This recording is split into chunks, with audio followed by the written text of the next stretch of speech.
હાલાકી બંધ રાખવું એ નિર્ણયમાં હું સહમત નથી. ઓનલાઈન ફાર્મસી ધડાધડ ઓપન થઈ રહી છે. પેન્ટાપ્રોઝોલ, પેરાસિટામોલ, મેટોપ્રોલોલ, મેટફોર્મિન એવામાં ભૂલ થઈ શકે.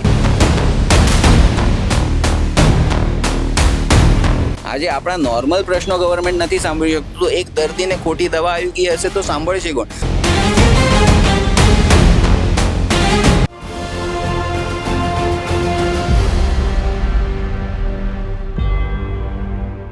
આવતીકાલે ભારતભરમાં કેમિસ્ટો દ્વારા જે હડતાલ રાખવામાં આવ્યું છે, હડતાલ કરવાનો જે નિર્ણય લેવામાં આવ્યો છે, તેને લઈને આજે આપણે રૂબરૂ મેડિકલ સ્ટોર આવ્યા છીએ. બોપલના સાઈનાથ મેડિકલમાં આપણે આવ્યા છીએ અને ત્યાંના ઓનર કુંજનભાઈ છે, તેની સાથે વાતચીત કરીશું કે આ જે નિર્ણય લેવામાં આવ્યો છે કેમિસ્ટોનો, જે હડતાલનો, તે કયા કારણોસર લેવામાં આવ્યો છે, કુંજનભાઈ? આ છે ને કોરોના પહેલા 2015માં ઓનલાઈન ફાર્મસીની રજૂઆત થઈ હતી, ત્યારે ગવર્મેન્ટે ઓનલાઈન ફાર્મસીને મંજૂરી આપી હતી. અને કોરોનામાં એવા બે નિયમો હતા જેના કારણે લોકોને આસાનીથી દવા મળી શકે, ઘર બેઠા બેઠા દવા મળી શકે. તો એક હતું કે ડિજિટલ ડૉક્ટર કાઉન્સેલિંગ, જેમાં તમે ઓનલાઈન વિડીયો કોલથી ડૉક્ટર કાઉન્સેલિંગ કરે, પ્રિસ્ક્રિપ્શન લખે અને પછી એ મેડિસિન્સ ઘરે બેઠા દર્દી મેળવી શકે. તો કોરોનામાં આ વાત યોગ્ય હતી, કેમ કે લોકોને વધુ બહાર નીકળવાનું નહોતું, ઘર બેઠા બેઠા દવા મળે એ. પણ એ જે એ કરવામાં આવ્યું હતું એ હજી સુધી ચાલુ છે, 2026 સુધી. અને એનો ગલત જે છે ઉપયોગ થઈ રહ્યો છે. ઓનલાઈન ફાર્મસી ધડાધડ ઓપન થઈ રહી છે. આના નિયમ અંતર્ગત ઓનલાઈન એ ઓટોમેટિક એઆઈ દ્વારા પ્રિસ્ક્રિપ્શન જનરેટ કરાવે છે. અને એવા સંજોગોમાં શું થઈ રહ્યું છે કે બેફામ ડિસ્કાઉન્ટ્સ, બેફામ મેડિસિન્સની સપ્લાય થઈ રહી છે.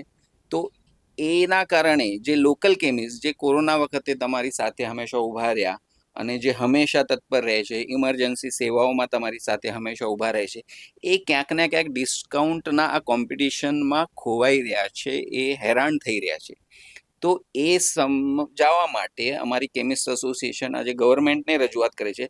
હાલાકી બંધ રાખવું એ નિર્ણયમાં હું સહમત નથી કે મારા પેશન્ટ્સ હેરાન થાય, મારા પેશન્ટ્સ દવા માટે ક્યાંય અલગ અલગ જગ્યાએ ભટકે, કેમ કે આ ઇસેન્શિયલ કોમોડિટી સર્વિસ છે. એના માટે આખો દિવસ બંધ રાખવું યોગ્ય નથી. મારી રજૂઆત રહેશે કે એ તમે અડધો દિવસ કે 2 કલાક કે તમે હાથમાં કાળી રિબિન બાંધીને મોં બંધ રાખીને તમે કોઈ પણ પ્રકારે એનો વિરોધ કરી શકો. બંધ કરીને હજુ ઓનલાઈન ફાર્મસીને પ્રમોટ કરવા જેવું આ વિષય છે. ખાસ વેચાણ ના કહી શકાય, પણ આનાથી હવે તમે સમજો કે તમે ઘરે ઓનલાઈન દવા મળી. હવે તમે એટલા ટેકનિકલી ઇનેબલ નથી કે તમને ખબર પડે કે આ દવા સાચી છે કે ખોટી છે. એ દવા તમે કોણે બતાવશો? તમારી પાસે કોઈ એપ છે જે તમે રિકોન્સિલેશન કરશો? ઘણા બધા ભળતા નામો છે, જેમાં પેન્ટાપ્રોઝોલ, પેરાસિટામોલ, મેટોપ્રોલોલ, મેટફોર્મિન એવામાં ભૂલ થઈ શકે. ફિઝિકલમાં શું હોય છે કે તમે પ્રિસ્ક્રિપ્શન લાવો છો, અમે એને વેરીફાઈડ કરીએ છીએ, દવા આપે છે, એ દવા ફરીથી ડૉક્ટર પાસે રિકન્સાઇલ પણ થાય.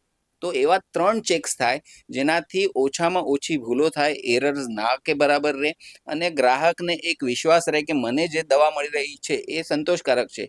3 મહિના સુધી સતત તમે જો ખોટી દવા ખાતા હોય તો તમે આની નોંધ ક્યાં આપશો? તમે આ કમ્પ્લેન્ટ ક્યાં કરશો? શું ગવર્મેન્ટ પાસે એવી કોઈ સિસ્ટમ છે, એવું કોઈ ગ્રીવિયન્સ એ છે કે જે સાંભળી શકે?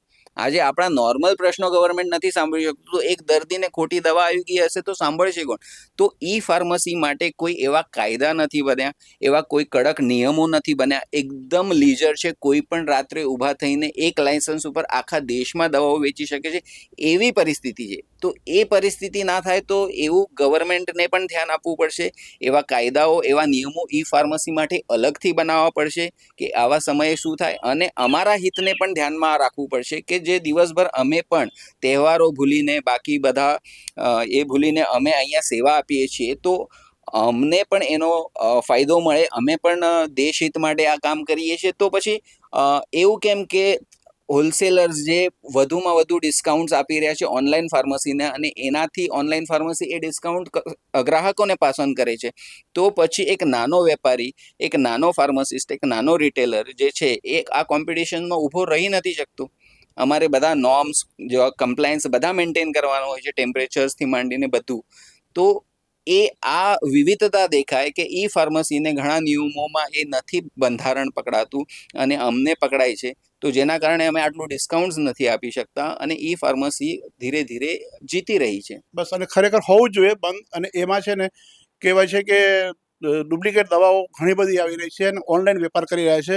એ ઘણા બધા ઓનલાઈન વેપારની અંદર અમારા લોકો રિટેલરને બહુ જ નુકસાન થઈ રહ્યું છે. એના માટે કરીને ખરેખર બંધ રાખવું જોઈએ, બધાએ સહયોગ આપવો જોઈએ. અહીંયા બધી હોસ્પિટલ છે, હોસ્પિટલમાં બધી દવાઓ પ્લસ છે જ બધાને. એ હોસ્પિટલમાં મેડિકલ સ્ટોર છે એ પ્રોવાઈડ કરી શકે છે. 100% માનું છું. અને ન જ હોવું જોઈએ. એ વગર પ્રિસ્ક્રિપ્શન બી આપી દે છે. ઓનલાઈનમાં બધી દવાઓ મળી રહી છે અને એ ન જ થવું જોઈએ. એના માટે બી અમારી આ ખાસ માંગ છે એમ કે એના દવાઓ ન જ મળવી જોઈએ. એ નાર્કોટિક ડ્રગમાં જે આવે છે એ ન જ મળવું જોઈએ એમ. એ અમારી ખાસ માંગ છે. હાજી, અત્યારે જે ક્રોનિક ડિસીઝ છે, જેવા કે ડાયાબિટીસ છે, બીપી છે, જે કોલેસ્ટ્રોલ છે, તો એવી દવાઓ લેવી જ પડતી હોય છે જે પેશન્ટને જીવનભર, જ્યાં સુધી એમના શરીરમાં શ્વાસ ચાલી રહ્યો છે ત્યાં સુધી એ દવા લેવી જ પડતી હોય છે. તો એમાં બહુધા લોકો જે મધ્યમ વર્ગીય છે, તો એ લોકો ડિસ્કાઉન્ટ સામે વધારે દ્રષ્ટિ રાખતા હોય છે. તો જ્યારે ઓનલાઈન ઉપર ડિસ્કાઉન્ટ વધારે મળતું હોય છે અને ક્યાંક ને ક્યાંક એ દવામાં એડલ્ટ્રેશન, કહેતા તો મિલાવટ, એ જે દવા બનવાની પદ્ધતિ છે કે જે અમુક સર્ટિફિકેશન્સ જે છે એ ક્યાંક ને ક્યાંક ગુણવત્તામાં એ ચેડા થઈ રહ્યા છે, જેથી લોંગ ટર્મે એ પેશન્ટની શારીરિક સ્વાસ્થ્ય સાથે પણ એને કંઈક ને કંઈક અસર થઈ શકતી હોય છે. એ ક્યાંક ને ક્યાંક એ જે દવા જે સારી અસર કરવાની છે એ ક્યાંક ને ક્યાંક નુકસાન કરતી હોય છે. એ દવા ભલે સસ્તી મળે છે 100%, એમાં કોઈ બેમત નથી, એમાં ડિસ્કાઉન્ટ મળી રહ્યું છે, પણ સાથે ને સાથે એ સ્વાસ્થ્ય જે સારું કરવાનું છે, જે આપણને જે દવા ફાયદો કરવાની છે, જે ફાયદાકારક છે, પણ એમાં વધારે ડિસ્કાઉન્ટની લાલચી આપણે એ તરફ દોરાઈએ છીએ. અને સ્વાભાવિક છે અત્યારે વધતી જતી મોંઘવારી અને ક્યાંક ને ક્યાંક પણ એ દવા જો લોંગ ટર્મ આપણે જોઈએ તો એ ખરેખર આમ નુકસાન કરતા છે એમ. કારણ કે એ જે દવા છે એ કઈ રીતે બને છે, શું છે, એની યોગ્યતા કેટલી છે, એની એ પરફેક્ટ કેટલી છે એમ. સાથે ને સાથે એ જે દવાઓ છે તો એમાં MRP વધારે હોય છે ને એની ઉપર ડિસ્કાઉન્ટ વધારે આપે છે. પરંતુ અમુક એવી જે કંપનીઓ છે, જેમ કે યુનિસન કંપની છે, તો એ પણ બધી જ દવાની રેન્જ બનાવે જ છે એમ. સુગર છે, કોલેસ્ટ્રોલ છે, બીપી છે, તો એ બધી દવાઓ સેમ કન્ટેન્ટ, સારી કંપની, યુનિસનની વેલ નોન કંપની, તો એ ઓછા ભાવમાં જ જે આપણને દવાઓ મળતી હોય છે. પરંતુ જ્યારે આ ઓનલાઈનમાં પ્રાઇસ MRP વધારે હોય છે અને એની ઉપર ડિસ્કાઉન્ટ વધારે આપતા હોય છે, જેથી સામાન્ય જનતા જે અજાણ છે, જે આ માર્કેટથી અજાણ છે, શું થઈ રહ્યું છે, કઈ રીતનું હોવું જોઈએ, એમને ખ્યાલ નથી. એ વધારે ડિસ્કાઉન્ટની લાલચમાં ત્યાં દોરાય છે, જેથી આ ઓનલાઈનનો વ્યાપ વધતો જાય છે. કે ઘરે બેઠા ઓનલાઈનમાં જે સગવડો આવે, તો અત્યારે પરિસ્થિતિ બધી એ રીતની છે કે ઘરે બેઠા આપણે ઓનલાઈન ઓર્ડર કરો, ઘરે આવી જાય, કુરિયર આવી જાય ને એમાં પણ ડિસ્કાઉન્ટ મળે એમ. જેથી પબ્લિક વધારે ત્યાં એ માર્ગે દોરાય છે. તો આમાં અમારા જે ફાર્મસી એસોસિએશનના જે બધા સભ્યો છે એના અમારા બે મુખ્ય કન્સર્ન છે. એક તો ઓનલાઈન જે દવાઓની માંગ વધી છે એના કારણે ક્યાંક ને ક્યાંક રિટેલર્સ ઉપર અસર પડે છે, અને આ બીજું કે પેશન્ટ, એ જે મુખ્ય બાબત છે એમ, કે પેશન્ટના સ્વાસ્થ્ય સાથે પણ ક્યાંક ને ક્યાંક ચેડા થઈ રહ્યા છે. જે બીજી મોંઘી દવા અને એની ઉપર ડિસ્કાઉન્ટ આપી રહ્યા છે, તો એનાથી એ પેશન્ટને પણ લાંબા ગાળે નુકસાન પડે છે. આ બે મુખ્ય કન્સર્ન્સ છે. આવતીકાલે ભારતભરમાં કેમિસ્ટો દ્વારા જે હડતાળ પાડવાનો નિર્ણય લેવામાં આવ્યો છે, પછી તે ભારતમાં ગુજરાતના 32,000થી વધુ અને કુલ કહેવાય કે 12 લાખથી પણ વધુ કેમિસ્ટોએ નિર્ણય લીધો છે કે તમામ જગ્યાએ અત્યારે હડતાળ પાડી અને એક દિવસ માટે જે બંધ રાખવામાં આવશે.